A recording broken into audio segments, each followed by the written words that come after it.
welcome back to the True Geordie Extra channel. Thank you very much to EA for sponsoring this video. Great guys. They've got some Prime Icon cards out as well right now. You can go play them on the game. UFC 4. UFC 4. I love UFC 4. I love playing You've UFC actually been 4. playing it quite a bit. I play so much UFC 4. Really? I'm battering everybody on it. We've been asked a good question by EA, which is, who is the GOAT in terms of Prime? Yeah. So we've got the Prime icons. These are guys who were just unbeatable in their prime. Yeah, and we have to kind of work out who's the best of their primes. We're not going for like the greatest of all time here, because that's a whole other argument. We're talking about an entire career. We're just talking about prime. We're talking about if you could pick this person from this list in their prime, who would you go for? Like who had the most dominant prime within that list? Exactly. Number one on the list.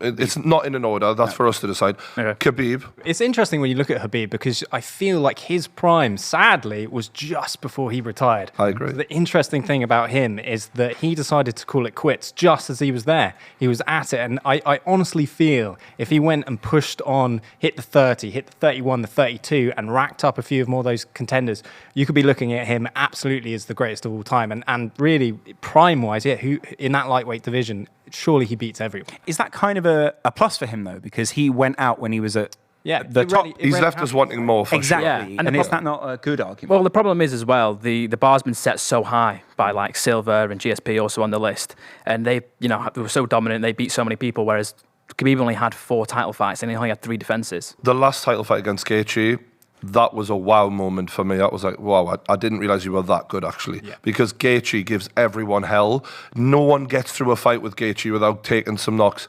And even though he took some punches, he pretty much walked through Gaethje. Yeah. For me, that's kind of, in my head, where I look at him in his prime. And Poirier as well. The way he dealt with Poirier, not many people have done that to Poirier. The special thing about Khabib as well, what he does is he paralyzes his opponents, right? Oof, so he takes horrible people, word. he takes people like Gaethje, he takes people like Poirier, he takes people like Conor McGregor, who are outstanding fighters. Look what Poirier's doing. Look what Gaethje's been doing. Yeah. They've been decimating people, right? And what Khabib does so well, he just paralyzes those opponents, gets them second-guessing themselves. The moment they second-guess themselves, they've lost. That's the puzzle which Khabib is. He's so unsolvable that he paralyzes those people, and he makes it incredibly hard. As we're talking about peak and the very prime of their career, I'll take that. Do you think there's an argument that because he's relatively one-dimensional compared to some other people in this list, that means he's not necessarily the top of it? But you may have triggered some people in the comments there, Lawrence. I just want to warn you. I'm fine with that because I'm not embedded within this community. It's what you were saying though. It's that when you look at guys like GSP, who's on the list, who they've gone through an absolute death's row of killers. And the funny thing is, he did it with a fucking smile on his face as well. He did it with a smile, and he did it with respect. And he took out people like Matt Hughes. He took out people like BJ Penn. He took out Nick Diaz, Carlos Condit, Thiago Alves, John What Fitch. do you think Georges-Saint Pierre's prime was then? Because he's on this list. That's such a good question. I think that it has to be that prime Georges-Saint Pierre, has to be maybe just before Koscheck, round about the Dan Hardy, where he was really, really mixing up mixed martial arts. Okay, as much as I think Georges-Saint Pierre's game was really well-rounded, I think that Khabib beat the more well-rounded opponent. So if I was to look at the opponents of Georges-Saint Pierre, I'd say Dan Hardy, at the time, one-dimensional, a stand-up fighter and not even the best in the weight class at that time. I love you, Dan, but, and then you look at John Fitch, a wrestler, very poor stand-up. Koscheck, a wrestler with a power overhand. That was the generation of MMA he was in. That's not his fault. Yeah. I'm not blaming Georges-Saint Pierre. I still think he would be great now if he was in his prime now. But Khabib, Dustin Poirier is, in my opinion, probably a better fighter than all of Georges-Saint Pierre's opponents. Or a McGregor even. Or a Justin Gaethje potentially even. We also got to think of the numbers as well. Like Khabib only had 3 title defenses, whereas GSP had 13 title wins. Jesus. That is monumental, isn't it? That's what I'm saying. He went through people, absolute killers. Okay. It's about size of that peak as well, I guess, next on the list, Alistair Overeem. And when we say prime, I think we all know what we're referring to there. We're talking about a guy who was a light heavyweight and turned into a heavyweight very quickly and became a monster. Also, the only person on this list to not have won a UFC title, which is an important thing to remember. That takes a lot away from it. Yeah. But does it? Does it? I think it does. He had one title fight. He was against Stipe Miocic. He lost that. But that was out of his prime. Like, his prime for me wasn't even in the UFC. It was Overeem. It was the final. It was the ultimate final boss. Overeem. That's what it was. It was a guy that had forged his way in the savagery that was Pride Fighting Championships. Yeah. And he fought every single killer that Pride put in front of him. And then he went and fought in Dream. He fought in Strikeforce, and he put on absolute. He won titles everywhere. Yeah, he won belts everywhere except for the UFC. And he did what John Jones is saying he's going to do, but never has done, which is move up and go for it. And he collected all the heavyweight belts because he had the technique and the speed and precision of a light heavyweight, but with the strength of a heavyweight. Yeah, and important stat about Overeem as well. He currently still holds the highest significant strike accuracy at 74.3% of any UFC fighter. Statman Gio. There you go. Yeah. I mean, Entire UFC. how many fights has he had? 70, 75 fights? Something like that, yeah. That's So the like guy's a big been sample. around. Yeah. So that's a massive sample and then a really high percentage as The problem That's is really if, impressive. again, if you said, what is this prime to me? I'd be like, okay, I know the era, but in terms of, like, we've just went through the competition of GSP and Khabib. I don't know if Overeem had the same level of competition. Oh, absolutely, yeah. I mean, who was he fighting in his prime, really? Todd Duffy knocked him out. I mean, that guy he was supposed to be the next big Brock Lesnar. Todd Duffy knocked him out in, 19 seconds, and I think that was in Dream. Then who did he fight after that? Ultimately, I think it was Fabricio Verdum that he fought in Strikeforce. Went over to the UFC, and then obviously it was the mega fight with Brock Lesnar. Yeah. Beat Brock Lesnar. But then Brock was really past it by then. He was ill. Diverticulitis, yeah. It was a shadow of Brock. Overeem has some big names in his record. Like, he beat Mark Hunt, beat Arlovsky, beat Stefan Struve, beat Junior Dos Santos. And to be honest with you, with the heavyweight division, I mean, yes, wins and losses help, but the fact is he has stood in front of every major heavyweight star the UFC has had for the last, 10 years? And yes, he may have won some, he may have lost some, and he's lost some in spectacular ways before, but I mean, holy shit, has he had moments, like win or loss? I take your point on that. I think, again, if we were talking about overall heavyweight career of all time, Overeem's top 5 easy. Oh, absolutely. But for this list, I mean, interestingly, we're going to really switch it up on in the next. Heavyweight, here's a good question for you though as well. Prime, like let's talk about Prime Overeem, the guy who took out Brock Lesnar. What other heavyweight is there that could have gone in there and beaten him at that time? I'll tell you right now, Cain Velasquez. Cain Velasquez. And Cain Velasquez in his prime, in my opinion, and I might be wrong here, but he beats everyone, in my opinion, in the heavyweight division. The only one I'd really be like, maybe, would be Fedor. That'd have been the ultimate one. But they're not on this list. No. And I'll tell you who is, lads. Wow. Someone very different over him, Joanna Jędrzejczyk. The most dominant strawweight of all time. A female fighter with one of the baddest beasts in that division ever. Her prime, she was just an absolute savage. Yeah. Scared the living daylights out of people, actually. And even Rose Namajunas, when she went into that first fight, as much as she won it, there was an element of fear The there. greatest stare down in history, maybe. The two of them. She had 5 title defenses, and the way that she dealt with people like Carla Esparza, who was such a dominant champion before that. Let's not forget, Carla Esparza beat Rose in the Ultimate Fighter finale, and Joanna just goes in there and dominates her and destroys her. Like, there's been a lot of great strawweights, and there still is today, like Zhang and Rose, but in their prime, Joanna was the best strawweight, without a doubt. And it's the way that she did it as well. I mean, in a time where Ronda Rousey came in, she became the megastar that she became. Her game was grappling. She went in there, took girls down, submitted them, and it was dominating. But there was a gap. There was a spot for someone to come in and steal the show for women's striking. And that's exactly what she did. She went in there in those 5 fights and those 5 title defenses against Carla Esparza for the title as well. And she used volume and precision in volume as well to take everyone out and just tore through that division like tissue paper. It was unreal what she did for that division at that time. So there isn't really an argument there for, if you're talking about greatest of all time in that strawweight division, it's got to be Joanna. Yeah, no one comes close. I mean, Rose is making her way now, absolutely, making her way. Few more fights. If she beats Carla and then she goes and beats Rodriguez, you know, we might be looking at Rose as the greatest of that division, but you can't overlook what Joanna Jędrzejczyk meant for the strawweight division during that period. Yeah. So is that about prime and the length of the window as well? Absolutely. Yeah, she paved the way. Yeah. 1,000,000% true. Michael Bisping, our own, next on the list. And this is the tricky one for me in terms of defining a prime, because when I look at Bisping's career, I kind of feel like it was just that never say die about him and constantly being in and around the title picture without winning the title for such a long time until he eventually did. The no quit factor was what took him to the title. But where would we say his prime was? Because he was at light heavyweight, he did great there. He only lost one fight at light heavyweight against Rashad, and then came down.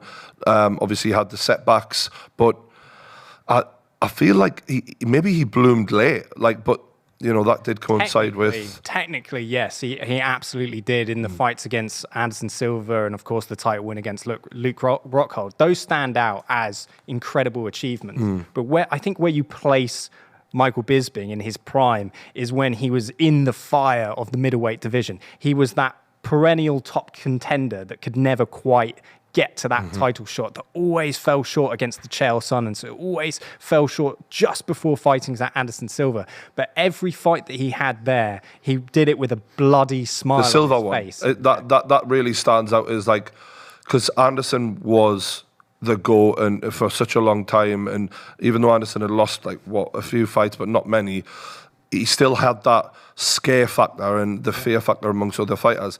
And Bisping, previously, it had felt like when he'd come up against these guys, it had just been a little too much for him. But as you said, that was such a war, and he outdogged Anderson Silva. Yeah, it almost got stopped as well. He literally did get knocked out mid-fight and then just come Silva back.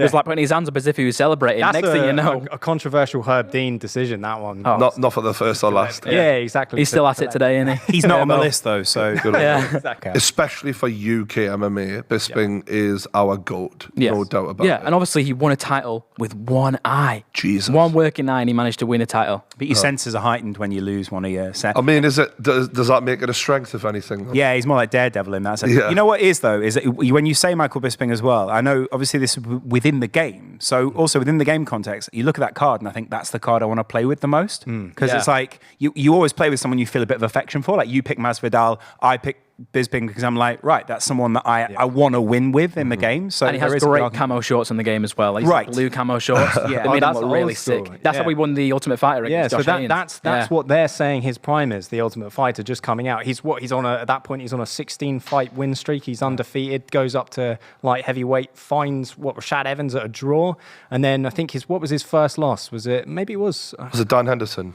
I think it could have been Dan Henderson. I think First proper loss. I Because Rashad did Rashad beat him by decision, but it was a very close decision. Yeah, I thought it was a draw. Yeah, Okay, it was one of them where it was given to Rashad, but Bisping said he walked away feeling there's no shame in that. Rashad's a great fighter. Someone else on the list came and took the belt off him 4 years after being retired, and that was Georges-Saint Pierre. So that adds weight to George's case here. Exactly. So if we're speaking about the greatest of all time on this list, Here we go.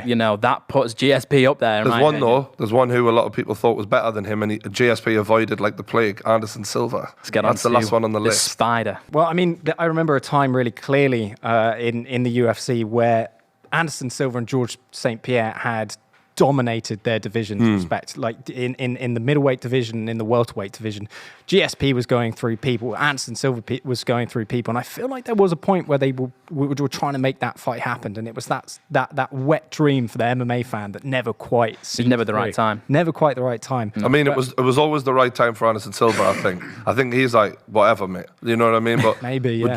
It really didn't look great for George, in my opinion, even though he won the title, when the minute Anderson Silva had clearly dropped off a cliff and lost the belt, then George was like, and now I'm going up the middleweight. Even if he'd fought and lost against Anderson Silva, I would have had a lot more respect for him than the way he seemed quite opportunistic about it. Take BJ Penn, for example, who I think deserves to be on this list. BJ Penn had no business really being a lightweight, let alone a welterweight. And yet he was up there fighting Georges-Saint Pierre. And George was very wary in their second fight of him, so much so that there was alleged cheating where Georges-Saint Pierre was very slippery in that fight, and they were rubbing him a lot. He was Vaseline, baby. And when you've got one of the best Brazilian Jiu-Jitsu guys in the world opposite you, who's a smaller guy who you can take down, and you don't want to worry about submissions, maybe you want to oil up before the fight. I don't know if he did. You know, he looked great. Let's just say that. But Anderson Silva also, importantly, still holds the record for the most consecutive fight wins in the UFC, 16. Usman's getting close with 15, but Anderson Silva still holds that record in the UFC. So if we're talking about dominant streaks. But it's also the issue with the Anderson and the GSP argument is that I would say GSP was fighting absolutely more dominant opponents, whereas Anderson Silva was given, I'd say sort of a mix of contenders that were ranged from really, really good to fairly average, in my opinion. It's an interesting one. But where Anderson Silva is just unlike anyone else is the fact that he was finishing ways in ways that maybe like if Hollywood were to choreograph, people would laugh at it. They would laugh at that film. They'd be like, there's no way that would ever happen. But there's Anderson Silva who is doing that in real life. Two things from movies that Anderson Silva actually pulled off. And ironically, from the same goddamn movie, Karate Kid, he did the crane to the face, and then when Mr. Miyagi, someone throws a punch at him and he moves to one side, he pulled that off. But I take your point about the competition. Anderson potentially beat better fighters than George, but he also beat worse fighters than George's average competition. Like, to me, Dan Henderson was a real difficult fight. Vitor Belfort, Chael Sonnen. I mean, these were like top guys in that era. And I'm not sure when you're talking about the likes of John Fitch, Josh Koscheck, Thiago Alves. I personally don't rate any of them quite as high as those three. But I hear what you're saying, like the average level may have been better. And of course there was the era where you had the title defense against Carlos Condit, who was an absolute savage. That was his streak where he was beating Nick Diaz. Gave Nick Diaz the title shot, even though Nick Diaz didn't really have much of a reason to be in that title shot because he just lost. But George looked at Nick Diaz and he said, hey, I want to fight that guy because everyone consider him the best, so I want to fight him. That's what GSP did. So there are times where maybe he didn't. Who do you think the best fighter he fought was in that period? I feel like his wins against Carlos Condit, Nick Diaz, and Johnny Hendricks. If you're going to put that it's in. a very controversial win. Really, you go back and watch that fight and watch him watch that fight back and really take a look at it, and you can understand why George beat Hendricks. His face, yes, was absolutely scarred up, torn apart. But I think GSP, you could argue that he did enough to get past him and defend that title, then obviously retire at that point. But so if I had to press you guys for who's top in this list? My top three would be, out of this list, George, Anderson, Khabib. I think because of Khabib's lack of repetitive title defenses and how short that window seemed. I think when Khabib retired, he retired with a lot of questions over his head. He did, yeah. Because the way that he used to deal with people at 155, as we spoke about before, paralyzed them, dominated them. And also he didn't move up the weight class, which the other two did. And that's what I'm about to get to, yeah. So we don't really know how Khabib, because obviously with the 155ers, he knows how to use his weight to... He uses physical advantages, yeah. Yeah, exactly. Whereas we don't really know how that would have fared against the likes of Usman, against the likes of Colby, against the likes of Maia, potential Askren, people like that. And also, he didn't clear out the lightweight division in the way that, Georges-Saint Pierre did with the... George lapped it, didn't he? Went back again. Yeah, exactly. Which is impressive. Twice. Or Anderson did, where they were both going back and forth. So the people that Khabib left at lightweight, like he never fought Charles Oliveira, who currently has the most submission wins in UFC. Chandler, he never fought Dan Hooker. Obviously, Tony Ferguson, I know that fight was made and never happened, but he had an awkward style. Potentially, he could have caused problems for Khabib. And we can't just assume, Benil Dariush, another one, we can't just assume that Khabib would have beaten all these people. At least we've got the answers for the other guys, I guess. Who makes it at the very top, though? I've got to push it for this. Is it George versus Anderson? Yeah. Are we accepting of that? I'd put GSP at the top of the list because you got to think about with GSP, he beat every single person that was in front of him in the octagon. Obviously, he had the 2 defeats against Matt Serra and Matt Hughes, but he came back, and not only did he beat them, he stopped them. I think for me, for someone who absolutely loves Georges-Saint Pierre, for the way that they took martial arts and they really, threw it to the masses and really popularized that in Canada. He's a great spokesperson for mixed martial arts, and he had an incredible run. But if someone was to hold a gun to my head and said, if you could choose one moment that defines mixed martial arts and why you love it and why you watch it weekend on weekend, it's got to be that moment that Forrest Griffin lunges in with a straight and Anderson Silva bounces back, paws at him, and folds him like tissue paper, like a newspaper, folds him like newspaper. That was so iconic. That moment was so iconic that there can't be a moment for me that beats it. Therefore, that's got to be Anderson Silva. That prime Anderson Silva tops the list. Yeah, and it's interesting because we can replace the Forrest Griffin moment with the front kick to the face for Vitor Belfort. Yeah. We've got several of these moments. On the front cover of UFC Undisputed 3, they probably don't want me mentioning that because it's not EA, but like that was the front cover. Yeah, Anderson gave us like a lot of magical moments, and that's the thing is, Georges-Saint Pierre always looked like a great fighter and even especially a great athlete to me. I thought you really take yourself seriously. But Anderson, he elevated MMA to a point where he was able to make other people look very foolish, not just not on his level, but actually not even belonging there with him. And that's something that, because MMA hasn't been around anywhere near as long as boxing, that proved where he was. He was decades ahead of some of these guys, so I agree with that. Yeah, it's impressive. Well, let us know what you think in the comments as well. These cards are all out right now, so you can go play with these guys. They're all the prime icons. It's worth going and taking a look. As Gio endorses. It's amazing, honestly, yeah. I did some footage the other day, I got some footage for this, and I got first round finishes with all of them, so. Wow. Okay. We got to play sometime. I think we should play on a stream. Oh, that would actually be great fun. I'd love to see Absolutely. that. Yeah, okay, cool. Let us know. All right, you've heard what me and the boys have to say. Now we've got a legend to give his say. It's Mr. Michael the Count Bisping. You all right, mate? Oh, always good. Always a pleasure to speak to you, my friend. We've been debating who had the best prime out of the 6 UFC icons on UFC 4, and your name is in there, along with some other legends. First up, it's Khabib Nurmagomedov. What do you think about his prime, and how do you rate it? Yeah, well, first of all, I just want to say what an absolute honor it is to have my name alongside those people. And you have my number, Brian. You know, you could have, if you wanted me involved with this debate, you could have got in touch. And we were talking about you, mate. I couldn't have that. I couldn't risk it, mate. I keep John Fury away from me for the same reason. Do you know what I mean? Oh, my word. Keep him on the other end of a webcam. I don't blame you. Anyway, all right. So I'm just messing, mate.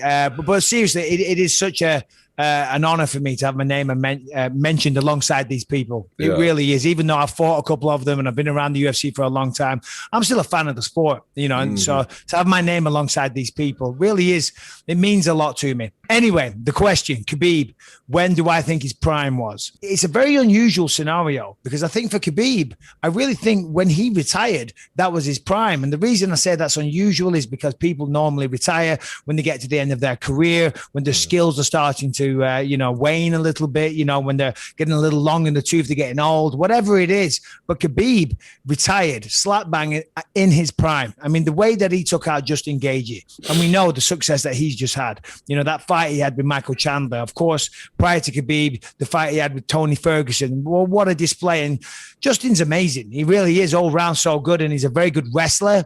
Khabib went out there and made it look easy. And to finish the fight the way he did, was so sublime. I mean, that triangle was absolutely phenomenal, the way he set it up and the way he just took it so fast, so viciously. So, yeah, it's weird, but Khabib retired in his prime. And I think that's why, if there is any critics, they do criticize him because they said, well, why don't you continue to test yourself? Well, I respect his decisions for retiring. We all know why he did that. And yeah, for Khabib, as I say one more time, I think he retired in his prime, which is also very, very rare.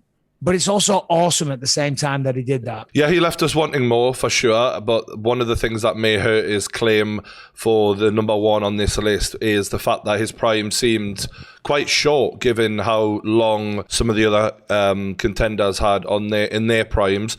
Next up, it's Alistair Overeem. Alistair Overeem, the demolition man. Yeah. I mean, come on. If you like seeing people get knocked out, then you're a fan of Alistair Overeem. And what an incredible career that he had. Obviously, it's hard to pinpoint the prime of Alistair Overeem because back in the day, in the early days out in Pride, and obviously his kickboxing career, he was the K1 champion. I mean, he was phenomenal back then. He came over to the UFC, made a massive impression, big splash straight away, took out Brock Lesnar. But, he was kind of inconsistent. consistent, you know, so he was up and down, but he was a guy that was always dangerous. You know, he was a guy that people always tuned in to watch. I mean, he was absolutely massive. I think back in the day, he was focusing on more weights. I think towards the end of his career, he got more into like, you know, the movement side of things, shall we say. But, you know, a great kickboxer, a lot of submissions on his record. But his prime, it's hard to say. I don't know. It's kind of difficult to nail down when his prime was. Yeah. But I'll say this, he was dangerous right until the very end of his career. I mean, I know he's still going. He's not in the UFC anymore. But, that's a bit of a difficult one, if you ask me. The only thing, I guess, that hurts his claim is that he never got the UFC title, despite all those other belts he landed. No, I totally agree, because I think that was what a lot of people expected from him. He came to the UFC with a massive reputation, just like a lot of fighters, you know, from Pride and that era. They came over to the UFC when they finally got to go. It never panned out for them the way that they thought it would, like Shogun. There's a perfect example. Vanderlei Silva as well. There's another one. But Overeem, I mean, what a career. K1 champion, Strikeforce champion. I mean, the man's been there, done it, got the T-shirt, but he never got the UFC belt. I guess that's the only thing he never got. Yeah. One person who definitely did translate well from Pride to the UFC was Anderson Silva. He's the third on the list. You fought him. Yes. You beat him in one of the best fights I've ever seen. But what was his prime and how did you rate it? Yeah, you know, well, thank you, Brian. I appreciate the kind words. And for me, I just want to say, and I'm going off on a tangent here, but I apologize. But I was always the biggest fan of Anderson Silva. So that's why when I fought him, that's why I was so insulting, because I had to be. I couldn't look at him as Anderson, the fighter that I was a fan of. I had to strip him down. I had to insult him and like try and mentally tear him down so that I would fight to the best of my ability. Yeah. Because Anderson was someone that I always wanted to fight. And Anderson, I mean, if you see what he's doing now outside the UFC, I mean, he's still looking incredible. Just knocked out Tito with one punch. But back in the day when he was in Pride and then he was in Cage Rage, when he came to the UFC, destroyed Chris Lieben. I was there ringside for that one. I was like, holy cow, here we go. And then obviously Rich Franklin, he rearranged his face. I mean, it's hard to, I mean, Anderson was so good. When would I say his prime was? I mean, obviously his championship run, you know, right up until when he lost to Chris Weidman, because he was wowing everybody. And I think that's what cost him that fight. Go on, sorry. The lads in the studio pinpointed the Forrest Griffin fight as potentially his moment of the peak. But that was certainly Matrix-like. I mean, the reflexes, the instincts, the movement that he had. And that's what he always would do. He would wow everybody with his brilliance, you know, and me included as well. That's why I always wanted to fight him. But yeah, I mean, I would just say his championship run, because it was incredible. I mean, the run he went on was legendary. I don't think anyone will do it. I mean, yes, Kamaru Usman's getting close to his number of victories, but the way that Anderson would beat people and the style and the flair and the creativity that he had when he took them out, you know, I mean, I don't think we'll ever see another Anderson Silva ever again. Although, you know, I did beat him. Let's be honest. And people always say, Anderson Silva wasn't in his prime when you fought him. Well, guess what? Neither was I. Okay. I was pushing 40. I had one bloody eye that I kept quiet back then. Only one working eye. I've got two eyes, obviously, but only one of them worked. So I was pretty much far from my prime. And I blame Anderson, you know, for my face. Because I used to be a good looking guy back in the day. After round 3, he takes a cheap shot, flies in the air, opens me up, about 50 stitches in my face. Thank you, Anderson. But it was an absolute pleasure, an honor, a privilege to share the octagon with him. You also fought the next guy on the list, Georges-Saint Pierre. He got a lot of votes in the studio. What do you think his prime was, and how did you rate that? Yeah, I think Georges-Saint Pierre, it was when he beat Matt Hughes for the second time, and then he kind of went on that long run from there, you know. And I think for Georges-Saint Pierre, the thing that stands out about him, he was just the ultimate professional. You know what I mean? George was always, you never saw him falling out of nightclubs. You never saw scandal. The man's a perfect gentleman, and what an athlete as well. You know, and I have 2 knee replacements right now, and I blame Georges-Saint Pierre because back in 2000, I'm serious, listen to this, 2006, right? I was in Vegas for about 6 weeks before the final of The Ultimate Fighter, and we were training in the UFC's Vegas office at the time, and I cracked my knee on the floor and I tore my posterior cruciate ligament. But that's because I was training with George. I had to go over early because of visa reasons to get my visa in time. And George, fair play, called me up out the blue. Never met the guy. Calls me up. Hello, Michael, this is Georges-Saint Pierre. You want to train? And I'm like, yeah, oh, whoa. Georges-Saint Pierre's calling me. So what a great guy. Absolutely legendary fighter. And yeah, obviously he took my belt from me when we fought in 2017, UFC 217. But there's not a better man on the planet that I'd rather lose my belt to. Fair point, mate. Fair point. And last before yourself will be Joanna Jędrzejczyk. Joanna Jędrzejczyk. I mean, come on. I mean, what a splash she made when she came to the UFC. I mean, I just love her style. I love the way she is. She's still to this day. She hasn't changed. You know what I mean? But the prime. I mean, do you know what? It's weird to say because I don't really see Joanna slipping, if you will. It's just that the competition's got better. Yeah. I mean, she came to the UFC and absolutely destroyed Carla Esparza, right, and took the belt off her, and and that's what she did to a lot of people. She just molded them. But of course, the women's mixed martial arts, it was in the early days. And I'm not taking away from her wins. They were fantastic wins over good competition, but the sport has caught up to her a little bit, and people like Rose Namajunas and Zhang Weili. Of course, there's just tremendous fighters in that division right now. But her, again, when she won the belt and then she went on that terrifying tear for, I think it was like 4 fights or so. I mean, yeah, that had to be the prime. I mean, come on. If we were gonna look at the contenders before we get to yourself, and in studio we picked out Khabib, Georges-Saint Pierre, and Anderson Silva as the 3 who probably were the most dominant out of that list. One thing that I think would be interesting for you to decide was who fought the better competition out of that 3. Who fought? Well, not Khabib, sadly. And I don't say that from an insulting point of view. And I think that's why some people they argue about the GOAT status of Khabib, because he only really fought elite competition in his last few fights. That's not his fault. That's the way it goes. You work your way up, you become the champion, and then you fight the best. You defend against the number 1 contenders. Anderson Silva certainly fought a lot of great competition. Georges-Saint Pierre fought a lot of great competition. I don't know. What did you lads in the studio say? We kind of nailed it down to so if you look at Khabib's last 3 fights, McGregor, Poirier, and Gaethje, all great fighters, all really well-rounded. Yes. As much as he doesn't have the numbers that the other guys have, you could argue they're as good as any 3 fights in a row anyone's ever had, really, in the UFC. Aside from you, maybe, to be fair. And then you've got George's, and George's was really difficult to pinpoint because you had people like John Fitch and Josh Koscheck and fighters who, Matt Hughes, who in modern MMA, are they as dominant? Are they on the level of a Gaethje or a Poirier or a McGregor? Yeah, I didn't think so personally. Whereas Anderson, if we were going to talk about Anderson's biggest name opponents, you could say Dan Henderson, Chael Sonnen, Vitor Belfort.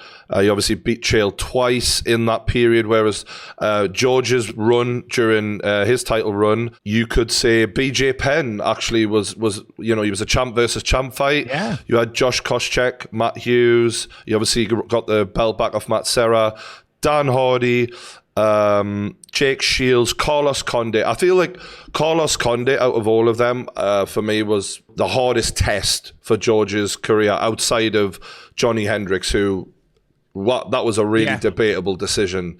How do you rank those in terms of opponents, those 2 guys? Yeah, it's really tough to say because obviously when some of those names that you mentioned now, they are more old school guys and they don't have they don't resonate with modern day mixed martial art fans the way that they're more one dimensional. I think is fair to say. Dan Hardy Jake Shields is on there. Jake Shields is on there for Georges-Saint Pierre. Jake Shields is an incredible fighter. I mean, look at what he did to Dan Henderson when they fought in Strikeforce.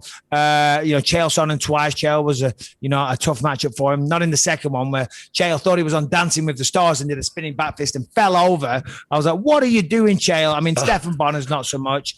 And then the problem was for Anderson Silva, he was so good and he would dismantle people so easily that he started messing around towards the end. Remember, and that's what cost him against Chris Weidman. With George, I remember George. I'm like, wow, the last fight he had.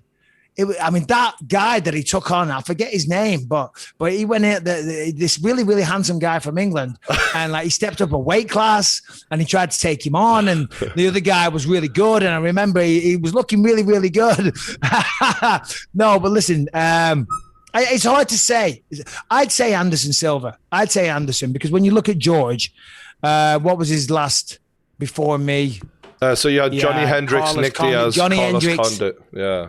Johnny Hendricks.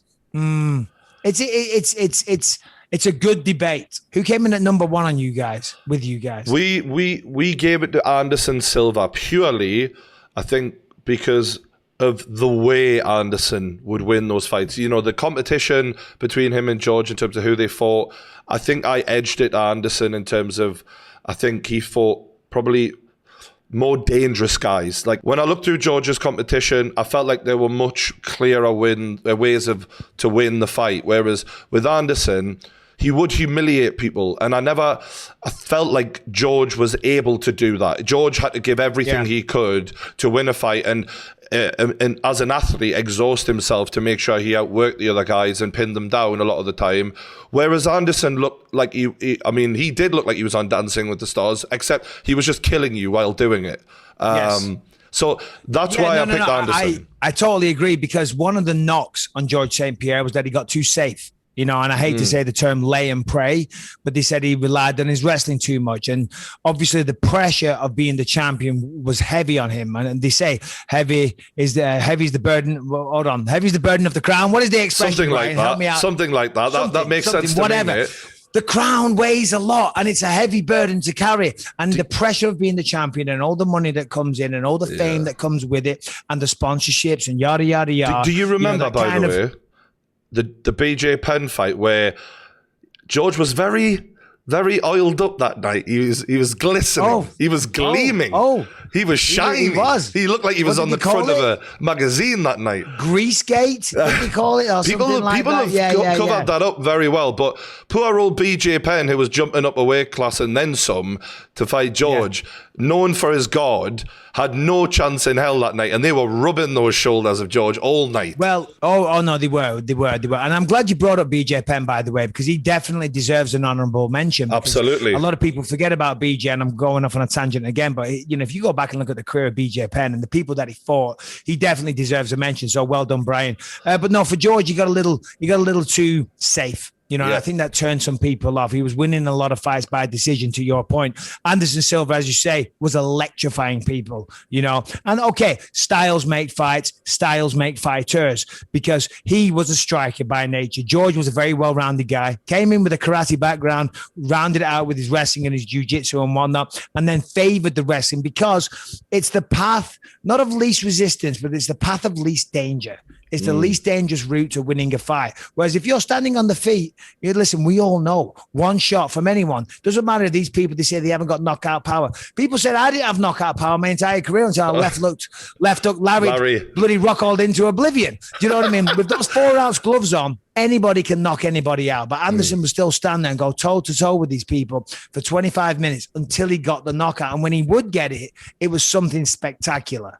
And not mentioning, obviously, the Chael Sonnen 5th round submission as well that he got, which was amazing. On the George thing, a lot of people give him credit for moving up the fighting you, but a lot of people also have said, he had his entire career during his prime to fight Anderson Silva when Anderson was wrecking people. And because he trained with you in the past, he felt more confident in going into that fight and avoided Anderson. Whether that's true or not, we'll never know. But in regards to you fought them both. Do you have an opinion of if they were in their prime, who would win that? Yeah, well. To your point there, I do think there is some truth to what you just said there. To be quite frank, and again for George, Listen, I'm not disrespecting George. Far be it from me to do that. I'm a huge fan of the guy, and I've got so much respect for him. But yeah, he could have stepped up and fought Anderson Silva. And that's what everybody wanted to see. They were both running consecutively at the same time as the most dominant champs in the organization, and it never happened. I don't know if that's George's fault, but whatever, it never happened. I guess it's part of the game. Like Mayweather was very clever in when he fought certain people and that sort of thing, I guess. But right, we've got to get on to you now.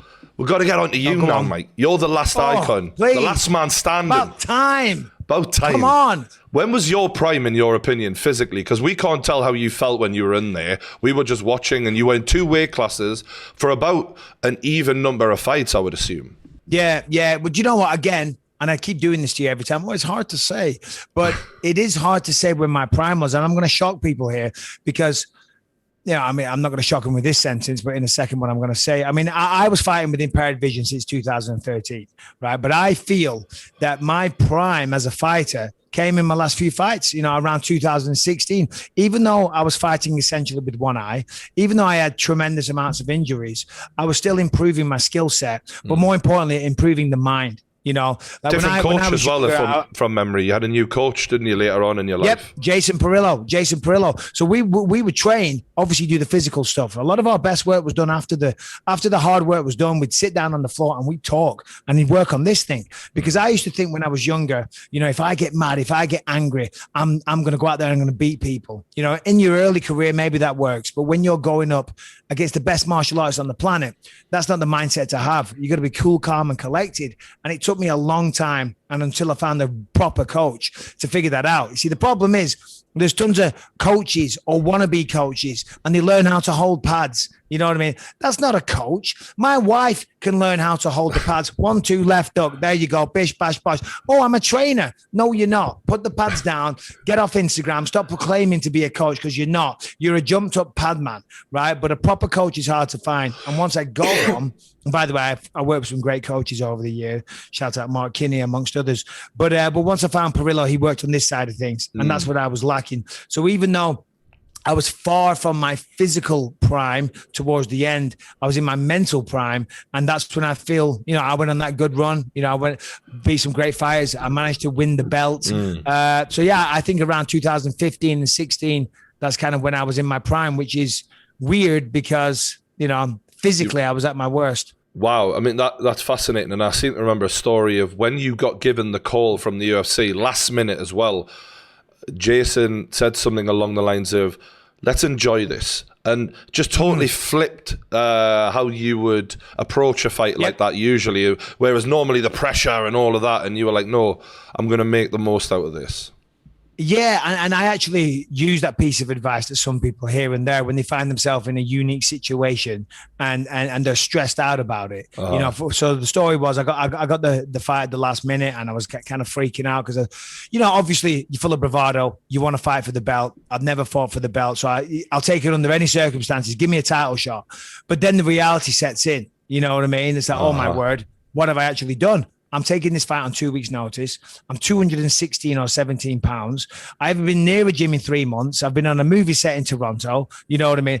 And I'm fighting a guy that's already beaten me. And I'm like, I am destined to fail here. And this is so typical of my bloody career. I get a title fight when I've won my entire life, and I get it on 2 weeks' notice when I haven't been near a camp. So I went for a run, and as I was running, I called Jason Perillo, and he said, Michael, stop having these negative thoughts, okay? He said, listen, you've been training your entire life. The training's done, okay? He said, you just beat Anderson Silva not too long ago, the greatest of all time. He said, you're running right now. How long have you been going for? I said, I don't know, I've done about 4 miles or so. He said, decent pace. I said, yeah. He said, see, you're in shape. He said, stop having these negative thoughts and let's go win a world championship. And of course, that's what we did. But when I got to the gym, I was still kind of stressing a little bit. You know what I mean? And that's when he said, Michael, we might never go through this again. He said, hopefully you win this. And you become champion of the world, and then we go off and you defend the belt, and we get to experience this several times. He said, maybe you don't know, and maybe this is the only time that you're going to be fighting for a world championship, and the whole world's watching, and this is going to be the pinnacle of your career. How about we fucking enjoy it? How about we go through this with a smile on our face? You're in a position now that the entire world wants to be in. Anyone that's ever put a pair of gloves on, this is where they want to be. He said, do you want to go through this next couple of weeks like a stressy maniac, or do you want to enjoy yourself and have a smile on your face? And I thought, do you know what? You're absolutely right, mate. You're absolutely right. Yeah. And it paid off. With that, you beat Anderson Silva, Luke Rockhold, and Dan Henderson in a 3-fight run, which is as tough as it gets in the UFC, especially they're great fighters, all of them. How do you feel you match up in this list? To be honest, and it's hard to say these kind of things without coming across as arrogant, and obviously I was fighting. It was a big secret with impaired vision for a long time, right? And people always say, how did you fight like that? And I always say, with great difficulty. I got to pick up a glass and I missed the first 2 or 3 times, so I had to learn how to fight again. But fighting was all I knew. So giving up was not something I ever imagined doing. I was getting better mentally, but physically I was definitely lacking, shall we say. My knees were giving way. I was riddled with injuries, but the fire was still there. I'm still a natural fighter to this day. You know what I mean? I haven't changed one little bit in that regard.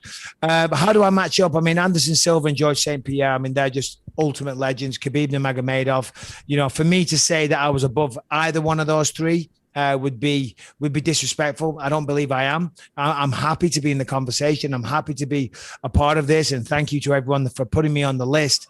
But if I put myself at the bottom of the list, is what I'm getting at. No, I would though, even though I beat Anderson. That's not fair. That is bollocks, mate. No, I beat Anderson and listen, I will destroy Georges-Saint Pierre, okay? I smashed my ribs a week before. I tore all my never mind the one eye business. I tore all my cartilage. Check this out. You can see though, in the fight though, when we were watching it, I remember thinking, he's not fighting the way he normally does. Yeah, nah. You could see that, yeah. People were like, you weren't moving too well. I was like, yeah, because I couldn't move. Listen to this. This will blow your mind. So I squeezed in a stupid last-minute sparring session, okay? And I got taken down. And as soon as I hit the ground, I heard like that sound and I screamed and I thought I'd broken my ribs. Saw a doctor. I tore all the cartilage. He said, you ain't fighting anytime soon. I'm like, no way, doc. This is going to be the biggest payday of my career. I'm on borrowed time with my eye. There's no way I'm not making it to the octagon. I said, what can I do? He said, well, there's not a lot you can do. He said, but what you can do, we came up with a plan. He said, I can give you this needle of lidocaine, okay? And we checked, it's not a banned substance, okay? He said, and if you inject yourself with lidocaine, it'll numb the area, okay? It'll numb it up, and then you'll be able to fight. He said, but the problem is it doesn't last very long. So you'll have to inject yourself, because if the New York Athletic Commission, if you say you're injured, they won't let you fight. Right. He said, but here's the thing. You got to be careful when you inject yourself, because if you get it wrong, you'll puncture your lung and you'll die. And I'm like, what the hell? So anyway, I'm at Madison Square Garden, right? There's commission members everywhere. They're watching me like a hawk. And it's time for me to sneak the needle out of the bag and go to the toilet and FaceTime my doctor and inject myself. You know what I mean? And I was like, I'm sitting there on the toilet. I've got this needle in my hand and I'm like, am I really going to inject myself like this? Then Vitor Belfort pops his head over the top. He's like, yes, brother, come to the dark side. Obviously, I'm joking about that bit. No. He thought it was something else. Yeah. I was like, nah, what am I doing? This is crazy. I abandoned that game plan and I went out there. It took me to about the 2nd or 3rd round to loosen up. Hey, God bless George. He got me on my bad side. He even said on the microphone afterwards, he said, we studied the tape of Michael and, we know he doesn't see out of this side, but hey, bless him. Fair play. All fair in love and war. You can see your card there, Mike. You've got 5 health. Not sure how accurate that was for your prime.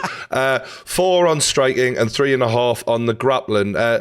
Tell me, do you agree with those ratings? Yeah, well, for health, I mean, you know what? I am very healthy, but in terms of injuries and all the rest of it, that should be -5. But I think a better word would be conditioning. I think that's what it's alluding to. I was always in great shape. I learned the lesson the hard way. Running out of steam in a fight is the loneliest place in the world. And it doesn't matter how good you are. If you are out of breath or you're tired, all of a sudden you become the worst fighter on the planet. So I always put a massive emphasis on that. So thank you very much. That's what they're alluding to there. Striking 4, would have liked to see a 4.5, but whatever. Minimum. Do you know what I mean? I agree. It is what it is. You know, we're all entitled to opinions. Just because that one's wrong doesn't mean it's bad. I always had good jiu-jitsu and I always had good grappling. Of course, if you're going to fight in the UFC, you got to be well-rounded. But I just never really chose to use them offensively, you know, which looking back in hindsight is a bit of a regret of mine. I should have tried to look for more subs, but 3.5 stars out of 5, that's not bad. It's all right, especially when you compare maybe like a Khabib or a Charles Oliveira. The ceiling that they've took it to. Yeah, yes. I get it. Yeah. I actually think that's pretty good. Although the only disagreement would be the striking. 4.2, 4.3. What was Anderson? Did he come in at a 5? I think a 5. Yeah. Well, I outboxed him. Don't know who makes you those actually rankings. did. You did. I don't know if you noticed, but I outboxed the top dog on the list. Yep. Well done, mate. Well, thanks for that chat, mate. I really appreciate it. Obviously, for those watching, if you want to get any of these icons now, they're on the game, UFC 4. Go and check it out. And big love to the Count, the Hall of Famer, Michael Bisping. Thanks, mate. My pleasure, Brian. Always great talking to you, and to EA Sports for putting me on the list. It is truly an honor, so thank you very much. And that was Michael the Count Bisping, the legend himself. Always love chatting to him. Obviously, this was a bit of fun. Don't need to get too emotional about it in the comments, And let us know who you thought had the best prime out of the 6 candidates we have been given from EA UFC 4. If you haven't played the game, it's a lot of fun. We were streaming it the other day. Be sure to check it out. And thanks for watching. Subscribe, and I'll see you later. The standard upon which lightweights will be judged. He has exceeded all expectation. Perfect since his UFC debut. He has earned this right to be among the greats. Appreciate these legends. You never know when they're going to walk away.